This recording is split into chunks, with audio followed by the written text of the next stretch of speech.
Welcome to Movies That Matter, the podcast about recent films going above and beyond the call of box office returns to boldly explore a social issue affecting people's lives.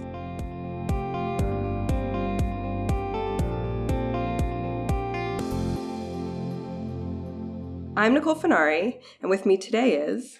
Garrett Schellenhammer. Not to be confused with Garrett Everhart. Welcome, Garrett. Thank you so much. I'm glad to be here. What movie are we going to overanalyze this week? The Incredibles 2. So, written and directed by Brad Bird, The Incredibles 2 is the sequel to 2004's Incredibles. The plot follows the Parr family as they balance regaining the public's trust of superheroes with their civilian family life, only to combat a new foe who seeks to turn the populace against all supers. Starring Craig T. Nelson, Holly Hunter, Sarah Vowell, and Samuel L. Jackson, who all reprise their roles from the first film and includes newcomers Huck Milner, Bob Odenkirk, and Catherine Keener. So, what did you think? Well, I waited for this movie for 10 years. Okay. So my expectations going into it were really high. I was like, I want to be blown away. Mm-hmm. I want to be just flabbergasted by what I see. And we start the movie literally like we had just taken a snapshot in our brains, and the movie picks up exactly where it left off. Mm-hmm.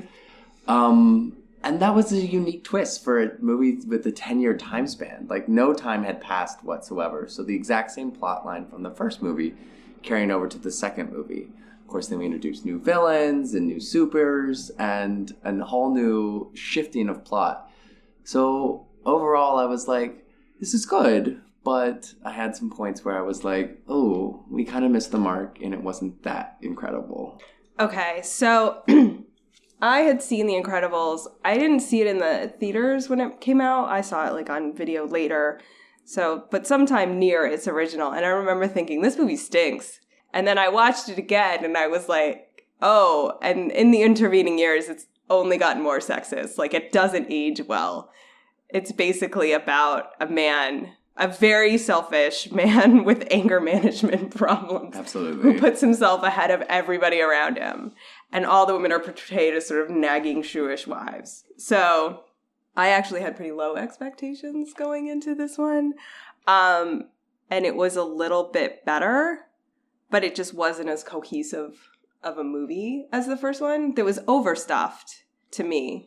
Yes, I totally agree. I actually was more disappointed in this movie for the dominant male patriarchy and the way it portrayed women as a super, so to speak, because it only wanted to portray women in a light where, Miss Parr, she becomes the star of this episode, of this movie, instead of Robert, Mr. Incredible, who was the star of the first one.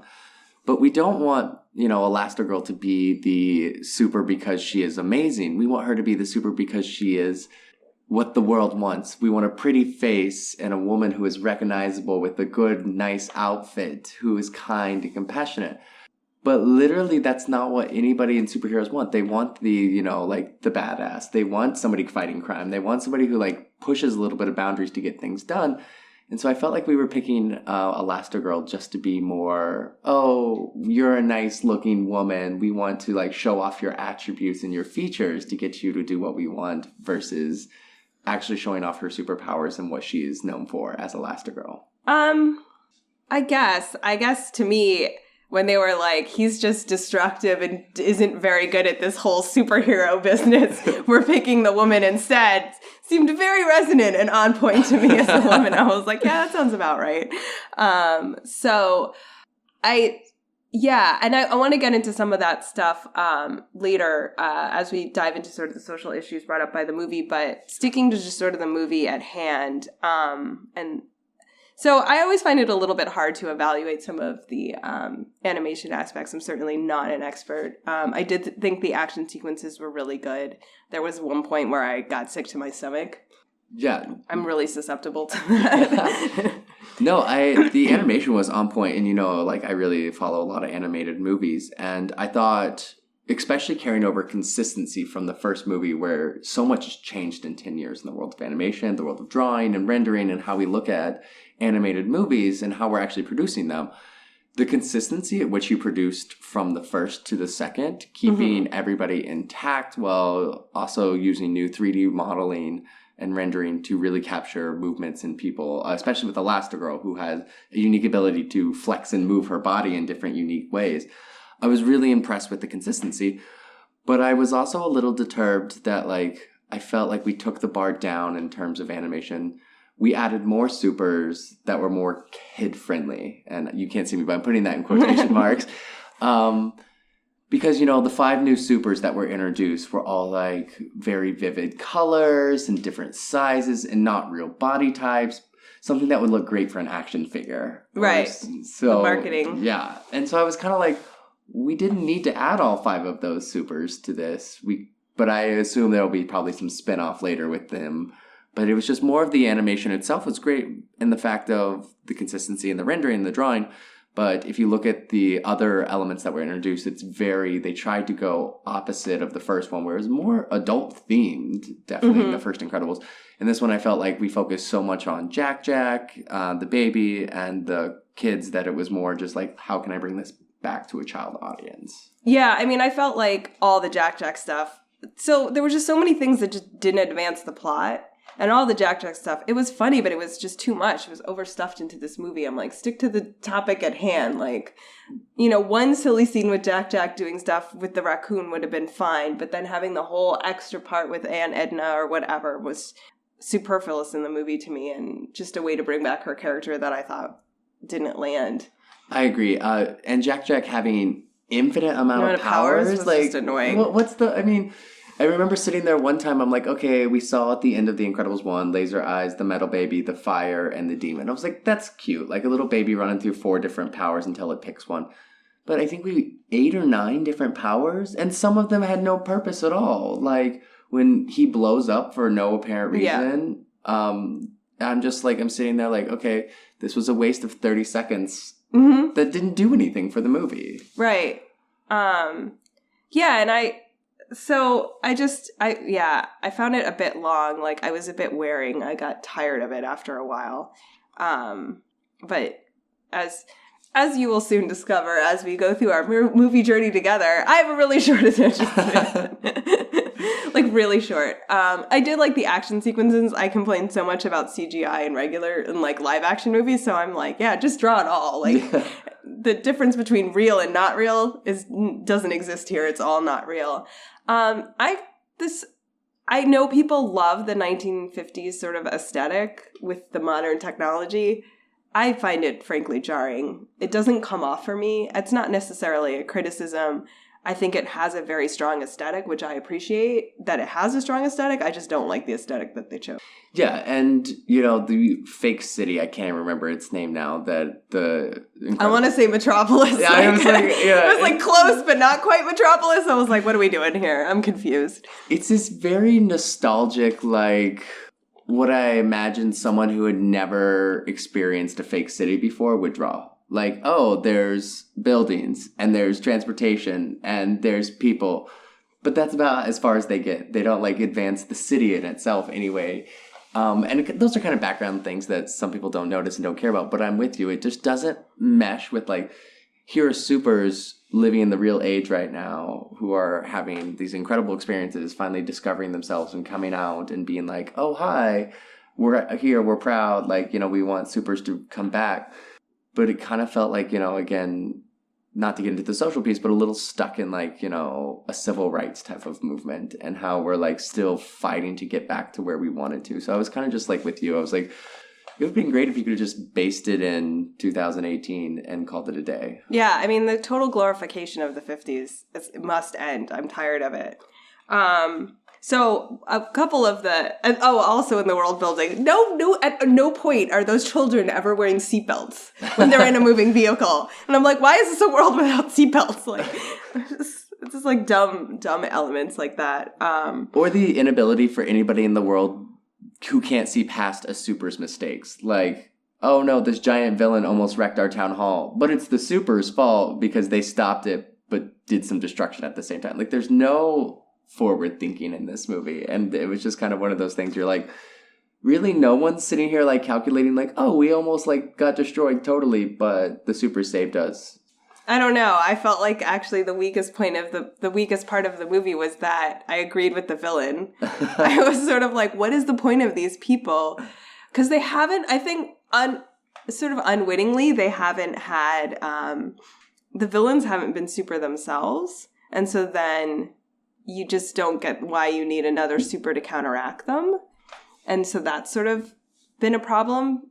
Because, her arguments were like, when they do the whole giant drill bit under the ground where they try to wreck a bunch of banks and steal all the money, the guy ends up stealing all the money. There's a ton of destruction, and the cops are like, if you had done nothing, insurance would have taken care of the bank robbery and we wouldn't have had all this destruction, which is part of what motivates them to choose Supergirl, or Elastigirl as the, because he's so destructive. Mr. Incredible is. So I was sort of like, I don't really see why we do need supers in this world. And I think that, again, that was the problem with the first one, is that we just take it for granted that he's right. And he absolutely has this like right to free expression. He has superpowers. He absolutely has to use them. And I'm like, you've not really ever made a case as to why that's true.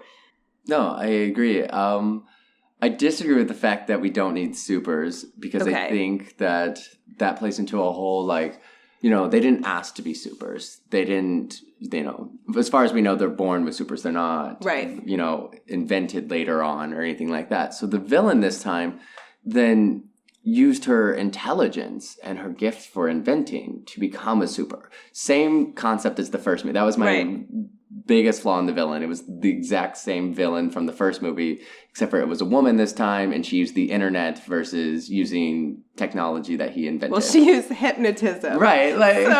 So in the middle, I saw the movie with Garrett. So right in the middle, I was like, the voice was driving me crazy. I couldn't place it. And finally I was like, oh, it's Catherine Keener. And he was like, are you sure? And I'm like, hypnotism. I don't think it's a coincidence. And I like that there was a female villain, because I think so many times we get passed over for like, oh, women aren't really that evil. They can't be villains.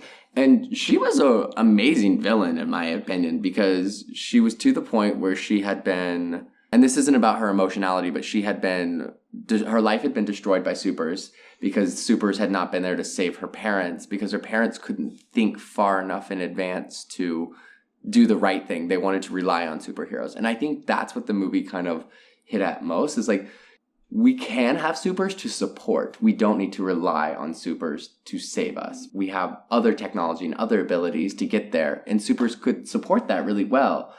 Instead of being these two separate entities, I'd like to see them more ingrained. Yeah, I think it draws really unfortunate parallels with the X-Men. And I think the X-Men just handles the issue and the complexity of it so much better than The Incredibles does.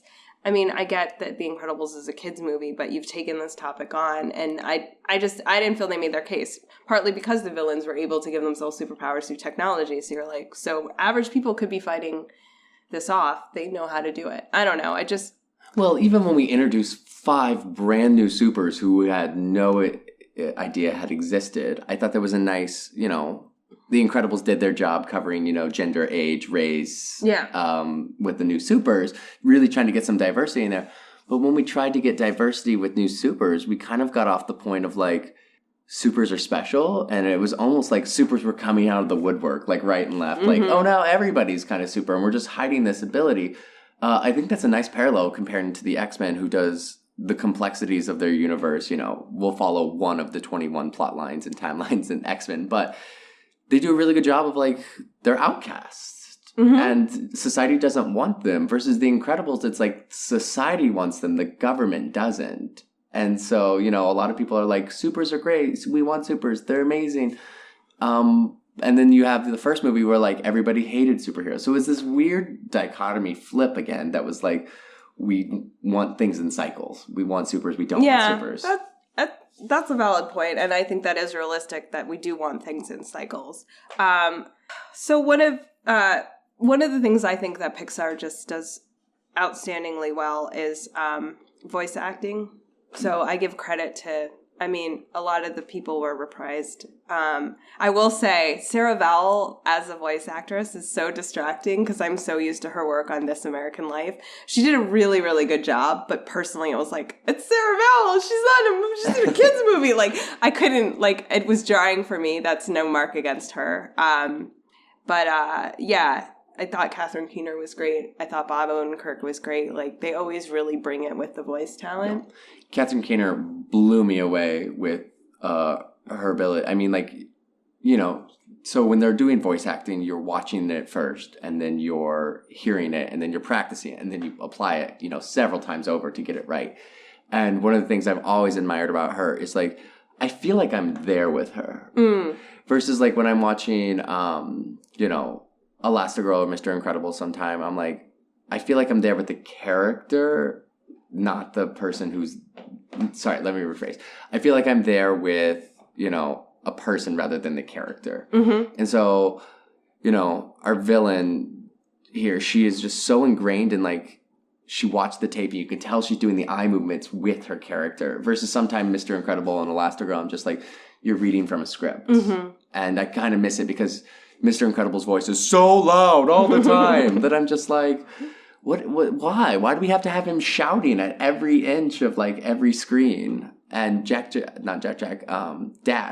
is always speaking. I get that its character is Speed and he's always speaking so fast, but you lose some of those nuances when he's always like, what's this? What's going on? What's happening? Yeah, that kid is so annoying. Yeah, the sort of teenage drama stuff also was like, I had no tolerance for that. I really didn't care whether or not Violet got her boyfriend in the end. Like, well, and that's just it.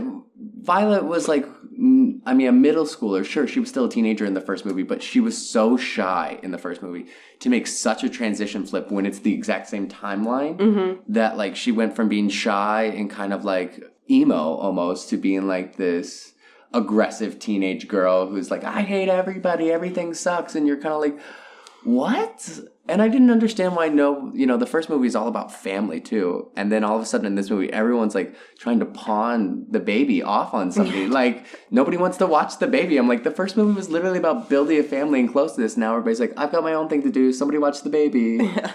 I will say, though, the one trap they did not fall into, while they show Mr. Incredible's, like, kind of coming at having some challenges, like, basically being a single parent and holding down the fort, they didn't do what I call, like, the Kramer versus Kramer moment, where the dad is so totally inept the first time out of the gate, like, he doesn't know how to do anything. Right. Which is really annoying and unfair to fathers everywhere. Like, no, they probably haven't had the running of the whole household, and we talked about that on Tully, and him calling to be like, where are the shoes? Was very realistic, but the dad is not... He gets them to school. He feeds them breakfast. He does help with the homework. Like, he's not totally incompetent when it comes to the kids, which I thought was nice. I agree. I thought they took it a little too far, though. So it was really interesting, and this may be more for the social piece, but, like, it wasn't just he could be dad. He had to be Incredi dad. Right. He had to take it to the extreme. And so there's this, like, montage where he's, like, staying up, ironing the clothes, learning math because, you know, math has changed since he was a kid. That part was funny but true. Like, yeah, I think that's gonna resonate. I actually think that's gonna resonate with a lot of parents where the kids are like, "No, we have to solve the math problem this way," and he's like, "Wait, math has changed. It's Why would you change math?" Like, I thought that was pretty good. But I didn't like that it had to, you know. It didn't allow, because Elastigirl is an amazing mother and, like, manages and, you know, mothers everywhere continuously juggle many different hats that people don't see.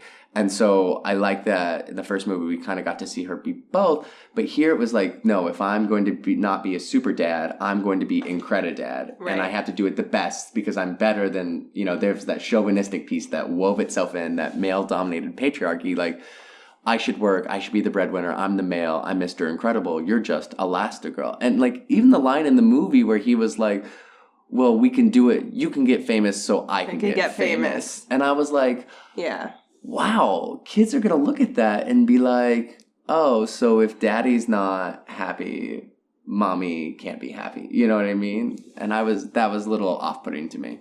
I mean, and it does, again, without completely changing his character, having him be basically grudgingly supportive of her and ultimately only doing it for his own self-interest really fits with the person they set up in the first movie, but it's no less grating this time than it was the first time. Like, he's such a jerk. I don't know why she married him. Yeah. I'm like, I guess you should stay together until the kids are in college. His character is a terrible role model. I hope a whole bunch of kids can't relate to that, but maybe they can. But I don't know. I agree with you. And I want the role models to be Violet and Dash. I want, everybody to realize that you can be expressive without having to be angry. At the end of the movie, Violet gets a little bit of resolution. Mm-hmm. And Dash gets more. Dash actually had the most resolution from movie 1 to 2, I think. Mr. Incredible stayed pretty consistent. Elastigirl stayed pretty consistent. Violet had an emotional change. But Dash went from this, almost oppressed kid who couldn't use his gift, who didn't understand, who was always being told no, to really growing into himself and being a supportive part of the family. And really, he's still a kid, he was doing goofy things, but he was the one who was having the plans and the forethought and kind of supporting his family the entire way through. He was never just single and alone in the movie. And I thought that was an interesting, I hope that young kids, who the movie is geared towards, who are Dash's age, look up to Dash and be like, wow, I can be a supportive part of my family and everybody still respect me and I still get to enjoy the things I want. Yeah, that's a good point. I don't know. I find him sort of annoying as a character, so but you're right. Aren't all kids just a little bit annoying? Yeah, I was with Auntie. It was a baby. I'm not watching a baby. Yeah. It was just funny because I love kids' movies. I don't know how well this lands as a kid movie. I was surprised that the first one landed that well. What do you think? It's hard to say. Well, I think there's a definite gap. I think if you're 4 to 8, you're going to enjoy it because there's explosions and there's supers and there's colors and there's, all that fun stuff that kids need in a movie. And I think your point is right. There was times where there were stretches where the attention span, I was even drifting. And so I know a kid is turning 3 ways at once. What's going on? Where can I do now? What can I engage with? But I think then you miss the gap. I think teenagers are going to find it a poor movie. They're I'm not interested. This doesn't apply to me. But then you get, starting in your 20s to your 30s, above, it's not limited, but you get that social justice warrior kind of in there because some of the lines in the movie read me for filth when it was the villain was we don't want to talk anymore. We want a talk show. We don't want to play games. We want a game show. We want somebody else to be living our lives for us via technology and the internet. And I was wow, that's powerful. Me and my friends talked about it after, and we were all we don't want to look at our phones, because it was true. We've become so obsessed with technology that sometimes we mistake technology for being a super itself. And I thought that was a nice metaphor, that we use technology in lieu of superpowers to make us feel better about who we are, instead of sometimes realizing that the qualities inside us are what make us super. Aww. Well. Okay, so that's a good transition point. So the flaw in the movie is they kind of float that idea and then they don't really do anything flesh it out, with it. And so it has a couple of big sort of tentpole things it's trying to do. It's trying to make up for the fact that Elastigirl was portrayed so poorly in the last movie. It gives her the role of superhero this time. It talks about superheroes versus villains, which we talked about, and the role of technology. I feel then, unlike X-Men and unlike a lot of things I think you drew a really good parallel in terms of Mr. Incredible having superpowers then feels he has to be top of the game to everywhere else. And then what that then sets up is saying, well, Elastigirl is Supermom, right? Right. She can do it all. She can be a superhero. She can raise perfect kids. That whole the endless guilt that women feel for, trying to be excellent at work and excellent at home, then just sort of transfers onto him and doesn't really, to me, address that difficulty. You get some scenes of her feeling guilt, but I just felt the message of the movie seems to be, and which just reinforces a really damaging cultural message, is everybody has to be amazing at everything. There's no room for error. And as you said, since this movie was a lot less about family, there really wasn't as strong a message as no one person does it alone. It takes a village. Right. You need everybody playing their part. Well, and the supers themselves are metaphors for I don't know what they're metaphors for in this movie. What are they metaphors to teach me something? No, so Mr. Incredible is the metaphor for a typical male stereotype. He has to be the best, the strongest, the most good looking, insert male stereotype here. That's literally Mr. Incredible. Elastigirl is I have to be a mom. I have to be flexible in every situation I am. I have to be able to Be all things to all people. At bend all over times. backwards, no pun intended, to Yeah. like help people. And then Violet's like this, what people would call the stereotypical emotional teenage girl. And you're like, no, there are a ton of girls out there who are dealing with problems that are, not just, oh, I'm dark-rooted emotions in here. There are girls struggling with real issues that are like, you know, especially now with technology, social media, stuff like that. I felt like we could have touched on that. And then we get Dash, and you're right, he is annoying because he's supposed to be mimicking a child with ADHD. And so it's like... Everybody just missed my like, what? reaction? Double take? That never occurred to me, but you're probably right. I mean, I'm sure you're right. It's just like, but no attention span, can't focus, always getting into trouble, hyperactive, like... These metaphors for like these stereotypical like picket fence family that we all think they have the problems.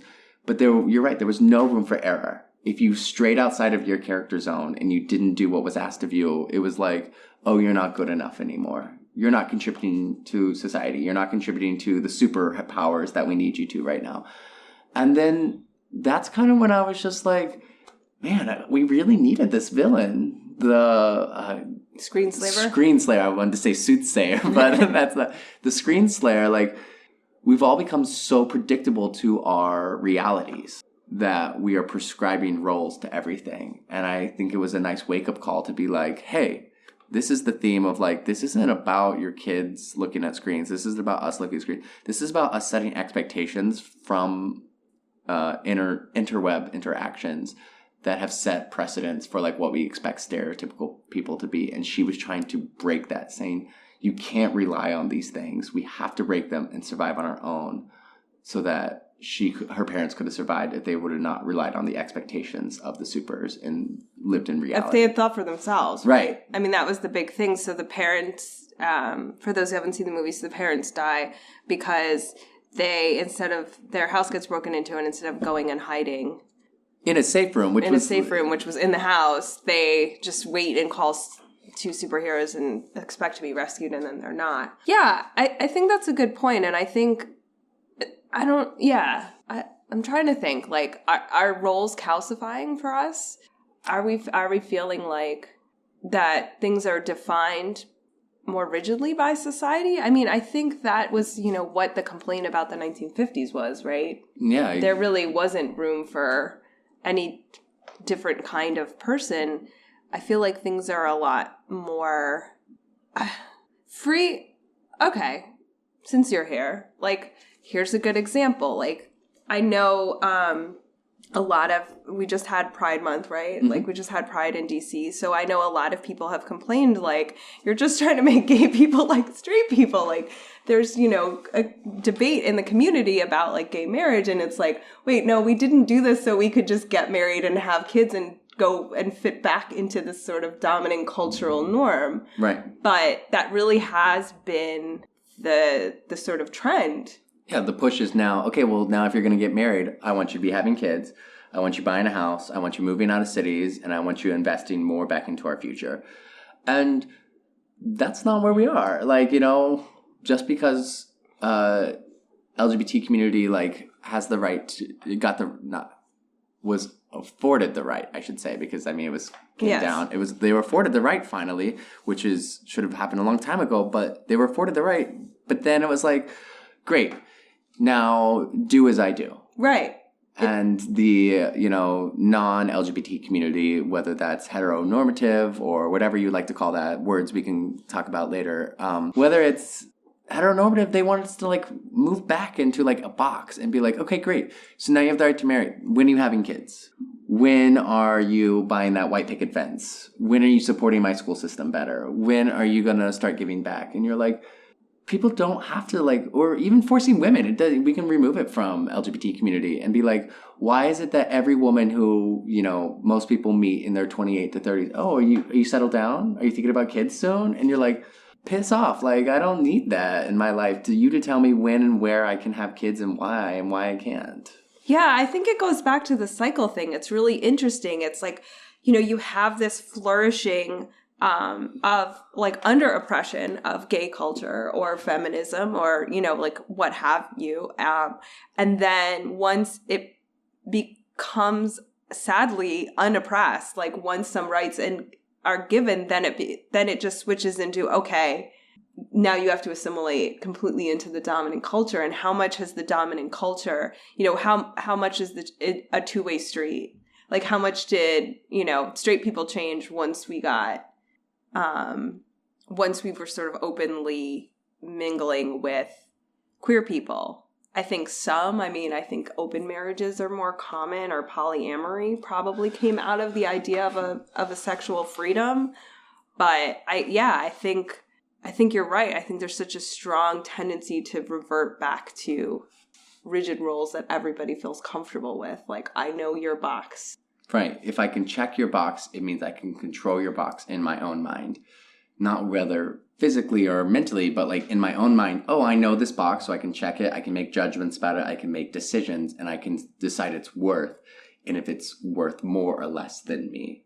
And if it's worth more or less than me, how can I use that as a bargaining chip? So just take those boxes and throw them out, everybody. Throw them out right now. Well, and there's also, there's always the complaint too. It's like all feminism has done is made things worse for men. You know what I mean? So like there's strong statistics that show that the more as a woman, as a field shifts from male to female, salaries go down. Right. And it's like, no, the point was to raise us up to your level, not to bring you down to mine. Right. Like it's somehow like the pie is not getting bigger. Right. Equality versus justice. Yeah. Like, equal is everyone being equal. Justice is everyone receiving the same treatment, And that's hard for some people to understand because, we talk about equal rights quite a bit and everybody's like, well, you have the right to get married now. Or, you have the right to, some states you can choose what you can and can't do with your body as a woman.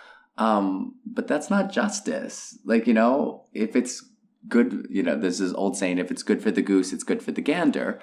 With gander is a female goose. So I just want to like engage with people and be like, why are we so, tying it back to the movie, why are we so impressed upon people that they either have to be incredible, be a super, be amazing, have all these special abilities, or they're trash? Like, there's no in between, it feels like sometimes. Like, you either have to be the best you can be, or you're just a normal, regular person. And if you're a normal, regular person, we're going to check the boxes, tell you how to feel, tell you what's acceptable, tell you when to engage, when not to engage. And that's kind of what I think our villain, the Screenslayer, was trying to say. Like, break that chain, break that reality, stop relying on the prescribed information we're given. There was a wonderful dib at Congress in this movie where it's like you'd have more, a monkey throwing darts has more accuracy than Congress does, like, or something like that. And it was just like a great quib to be like right here and now, but kids aren't going to get that. And so it brings it back to, was this movie written for kids as an action sequence? Was this movie meant to be like, hey, think about these three thoughts. Are we attached to technology? What prescribed roles are we being thrown at? And do you have to be super to be distinguished from other people? Yeah, and I think, again, I love doing kids' movies on the podcast because of me. I always pick them and I always want to do them. And, I think, when we always talk about the social impact score, I'm like, you get an automatic bump from being in kids' movies because if you influence children, like, you're just going to have more of an impact. But then it's been really frustrating to see how, first, you can make a kids' movie that's purely joyful for children that is still interesting to some adults. Not every adult is going to like a kid movie. But this one, I think, it didn't achieve that balance. I'm so curious to hear what kids have to say. I haven't seen too much review, whereas when we did Wrinkle in Time, there was a lot of like, kids are not going to like this movie. Like, right. Ostensibly it was for them and it didn't pull it off. But, Well, and when I went to see the movie, I saw it like 7 p.m. on, typical weekend movie night, and there were no kids in the audience. It was full of adults, which is great. I love that. But it was like, I don't know if kids really cared that much about The Incredibles 2. Because, they got The Incredibles 1. And they have all these other things that are coming out that are just... Sadly, I think animation will be going by the wayside in the next 10 years. Being replaced by all of these live action animations and stuff like that. Like, we grew up in a nostalgic where, you know, the classics were all animated, and everybody, you know, who's probably listening to this podcast right now grew up and that was our era. But, you know, now kids are like, why would I ever see anything animated when I can see Beauty and the Beast real time, real life? Oh, I hope that's not true. I don't think that there's such a room for animation. Because you can't do The Incredibles. You can't do Elastigirl live action. I agree, but are kids interested in that is what I'm asking. Yeah, absolutely. I think that they are. But I also think, like, you have to, again, in putting things in prescribed boxes, I think kids have we've sort of bubble wrapped them in a way where we don't allow any idea that a kid understands a complex issue or understands trauma or pain or death. I mean, you think of every kid who was traumatized by Bambi's mother dying. Can you see Bambi's mother dying? Like, can you see anybody putting that movie out for kids today? Right. But instead, we get to watch the real news and see the trauma every day. So, if you let your kids watch them. Fair. And I think of all the kids' movies we've covered, and it's why I love Coco so much. And actually, I love Zootopia. I mean, I love Coco, but Coco was all about, like, teaching kids to deal with death. And it's not a coincidence the movie was about a Mexican family, because American families do not know how to talk to kids about death. Absolutely. Like, well, I mean, it's not even just kids. Like, America is terrible at dealing with grief and loss. Yeah. I'm with you, and I think that I hope there's more room for animation. I just worry that, I mean, I don't think The Incredibles is going to get quite the launch it thinks that, you know, Pixar, especially for a Pixar movie. I was a little disappointed in the quality, not the animation itself, but just like, I want Pixar to put out a good movie. And I feel like Pixar was just kind of like, we have to make this to make it. And they were more pushed by Disney's influence this time than a Pixar influence. I would agree. This felt like a Disney movie, not like a Pixar movie. And you're completely right. And I mean, I've railed against the Disney Corporation before. I railed against it on Black Panther, which was a bit controversial. And actually, if we're going to talk about one of the biggest purveyors of the boxes we're all supposed to fit into, Disney would be probably at the top of.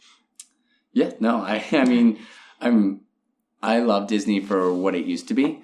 I'm not sure if I'm loving Disney for what it is now. Especially trying to become the world's largest media conglomerate.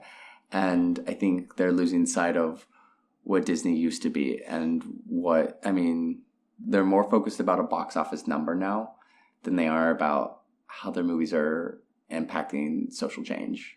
Well, and I think, again, to circle it all back together, I think you had this idea of, you know, all of these franchises that it's ended up buying up, like all of these comic book heroes, all of these, you know, the Star Wars, all of these different franchises that were creating new and different types of content.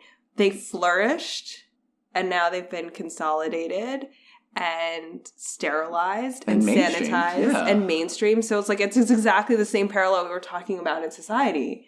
You have the flourish, and then people are eventually like, well, let's lock that down. I think we're better for having been through the cycle, but I wish that it didn't come time to say, okay, that's enough creativity from you now. Right. Get back in your little box. That's why I feel like we're pushing Pixar out of the picture. You know, Pixar's animators are working tirelessly, and Pixar animators are one of the highest paid animators anywhere because they do such a great job on the movies they produce. They're still really the best. Yeah. I mean, outside of like a Miyazaki, like a hand-drawn style type thing. Outside of that, they're the best. And so I don't disagree with the animation. I just think that the creative flow that you were just talking about is being stifled out of them because there's so many boxes that Disney makes you check. It has to have this, it has to have this, it has to have this. Versus like Pixar just being like, you know, let me draw and see where it gets me, and then let's make a story to go with it. I will say so far it seems like it's like one for me, one for you. Yeah. So it definitely seems like, okay, we let you make Coco, so now you have to make Incredibles too. We gave you Up. What more do you want? So I don't. Again, if they hadn't made Coco, I would have totally been with you. But they are still making original content. Or Inside Out was one of their last original ones. I think it does seem to be one for me, one for you. So hopefully as long as they keep that model. So look next year for a good movie. Yeah, exactly. Something innovative. Okay. Well, on that note, bringing it all together for a social impact score from 1 to 10, where 1, it changes nothing, 10, the world we knew as it is changed for, I guess, a little while until it's re-sanitized and reincorporated. How would you rate The Incredibles?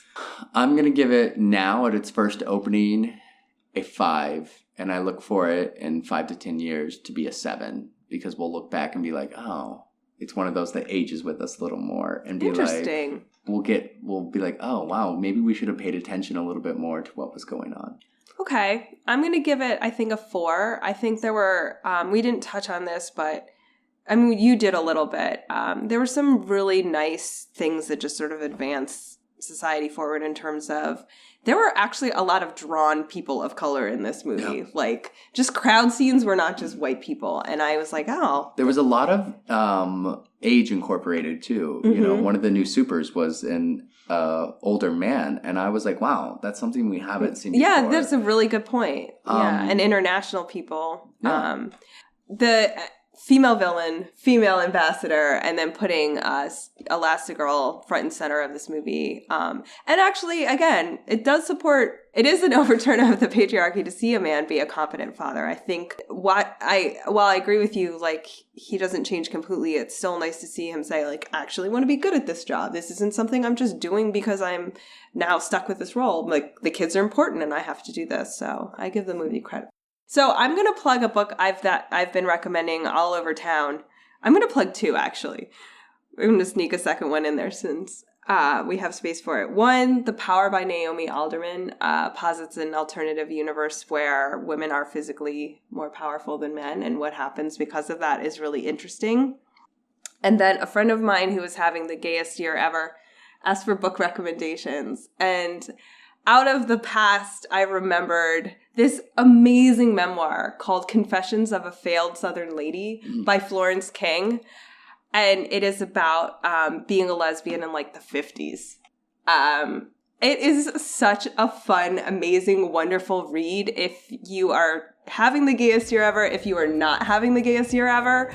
This book is just such a fun look at what gay culture was like back in the day, and it's just hilarious and great, and you should read it.